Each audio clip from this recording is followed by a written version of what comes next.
Hi guys, welcome back to another episode of Logik TV, and I am with Sean Smith. And Sean, in the last episode, we got to know a little bit about your background and about the industry and the opportunities. I want to get into a little more specific as to who can fly an actual drone. Am I allowed to go with my son in the park and fly a drone? Am I allowed to do it in the streets?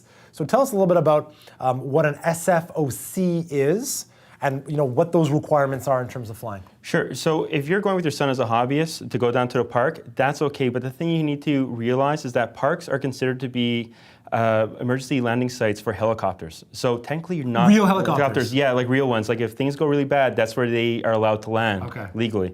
Now, an SFOC or a Special Flight Order Certificate is really complicated. There's a lot of different parameters that feed into the right answer to that. So what I always say to people, there are 3 questions you should really ask yourself.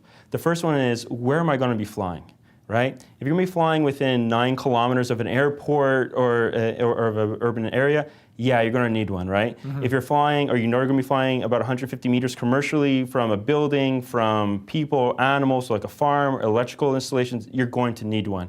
The second question you're going to want to ask yourself is, what am I flying? So what weight classifications are is your platform? Is it under 2 kilograms? If it is, chances are you may not, but if you are flying outside of the exemption rules, you're going to need an SFOC, right? If you are flying between 2 kilograms and 25 kilograms, you may not require an SFOC, but if you don't require one, you're going to need to let the government know that you are going to be flying underneath the exemption rules. Because of your weight class, they want to know if you're flying. Now, if you're over 25 kilograms, yeah, you're going to need permission, right? Now, the third one is going to be, what is the purpose? Is it commercial? Is it for a hobby? Am I flying over a bridge? Am I flying over a highway, a populated area, a crowd? If it's yes to all those, or any of them, yeah, you're going to need an SFOC. So it's basically a permit. It is. It's a one-time use permit. Okay. So let's talk about the exemptions. Because if I'm with my son, the drone is this big. So let's talk a little bit about, if I'm with him and we're on the street, is he allowed to pilot his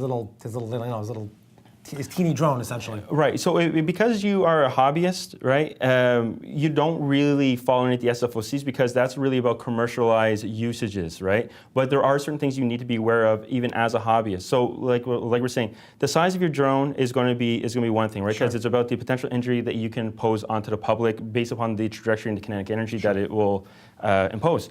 Now, the exemption rules are currently in place, but they're going to expire in December, around mid-December. So what's going to end up happening moving forward is that you're going to need to do a whole bunch more work if you're doing things commercially in terms of registering, making sure you're licensed, making sure that you're meeting very strict airworthiness standards. So if I disregard the rules behind an SFOC, or if I don't get that permit at all, tell me about the consequences that I can expect. So if you're flying without an SFOC for commercial usage, a person can be fined up to $5,000 and a corporation can be fined up to $25,000. Now, that being said, if you are flying with an SFOC, but you're not following the rules or the guidelines that are laid out within that application, in that permit, you could be fined as an individual for $3,000 and as a corporation, $15,000. Okay, so it's probably a good idea to look into the permit requirements. Yes.